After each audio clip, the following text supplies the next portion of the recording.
The Columbia Broadcasting System and its affiliated stations present Orson Welles and the Mercury Theater on the Air in The War of the Worlds by H.G. Wells. On October 30th, 1938, in New Jersey, Orson Welles and the CBS Mercury Theater on Air broadcasted The War of the Worlds, based on a very popular science fiction book written by H.G. Wells.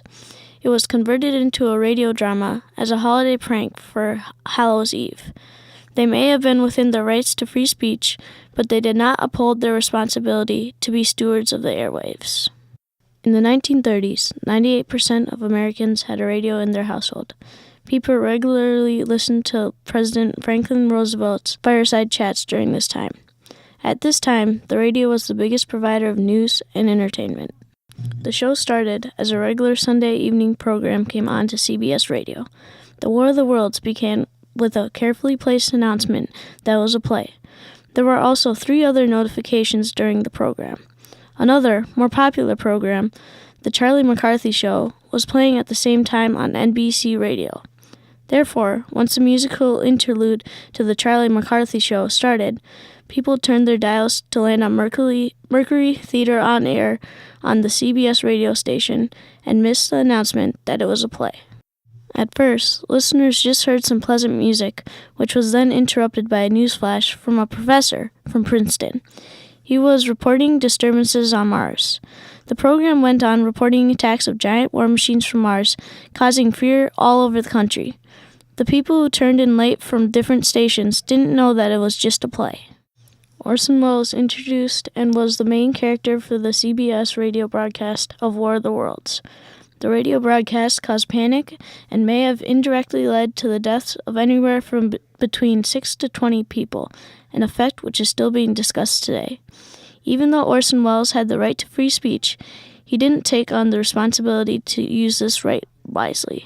War of the Worlds played on the fears of the time. People feared Martians swooping down from their home planet to invade Earth. A French report, when translated into English about channels on Mars, said that there were canals on Mars which were man-made, which led to further terror. It was in the era of the building of the Suez Canal, which meant that the American public were completely obsessed with building canals. They believed that if there were canals on Mars, then they must not have been natural formations, which meant that extraterrestrial beings made them. Additionally, there was a burst of science fiction books, magazines, movies, and radio programs about the Martians, which preceded the War of the Worlds. These factors made people more likely to believe that the radio broadcast was not a work of fiction, but a genuine invasion being reported in real time. As the broadcast went on, more people began to panic. Switchboard operators were overwhelmed with calls from people trying to find out how much time they had before the Martians got to them. There were car accidents as people tried to flee.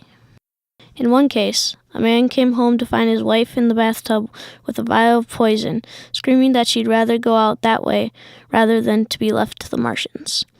In the end, Orson Welles ended his broadcast after ignoring pleas from his legal department for several minutes. The morning after the War of the Worlds broadcast, there was a burst of lawsuits against CBS Radio and George Orson Welles. Public Works spent weeks working to get people out of hiding and to clean up the mess that was left in the streets of many, many cities.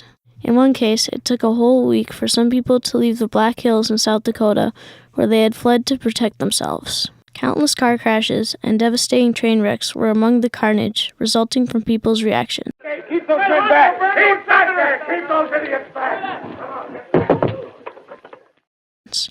Since people felt it was the end of the world, many of them shared secrets with loved ones they would have never told otherwise. Some also admitted all the sins they'd committed. The most prominent player in this case is George Orson Welles. He was a radio broadcaster for the War of the Worlds. He was very disappointed that people were so gullible and believed everything they heard on the radio. Before the War of the Worlds was broadcasted, people would depend on the radio to bring them all their news since there were no televisions.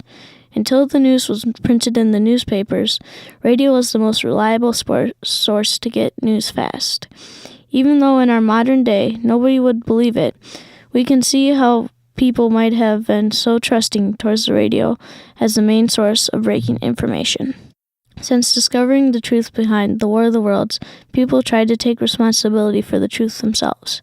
People got more sensible after the radio broadcast was over. They learned to be more careful consumers of the radio, the social media of the time. The War of the Worlds broadcast did not ruin Orson Welles' career. It led him to an offer from Hollywood to do a War of the Worlds movie, which he declined. Instead, he became a famous Hollywood director of many different kinds of movies. Because of the War of the Worlds, lots of other broadcasting stations around the world started to broadcast story hour programs. Even though neither Orson Welles nor the Mercury Theater on Air broke any law, which was determined later by the Federal Communications Commission, networks agreed to be more careful around radio programs.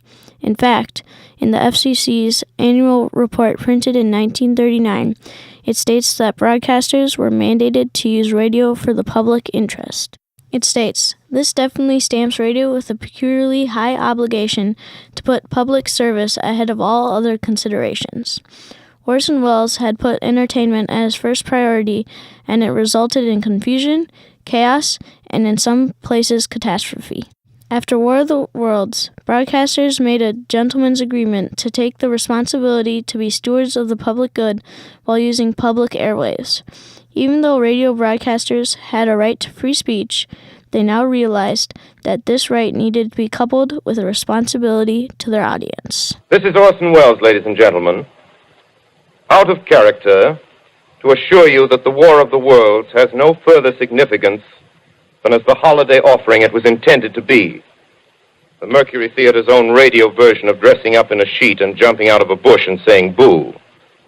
Starting now, we couldn't soap all your windows and steal all your garden gates. By tomorrow night, so we did the best next thing. We annihilated the world before your very ears and utterly destroyed the CBS. You will be relieved, I hope, to learn that we didn't mean it, and that both institutions are still open for business. So goodbye, everybody, and remember, please, for the next day or so, the terrible lesson you learned tonight. That grinning, glowing, globular invader of your living room is an inhabitant of the pumpkin patch, and if your doorbell rings and nobody's there, that was no Martian, it's Halloween.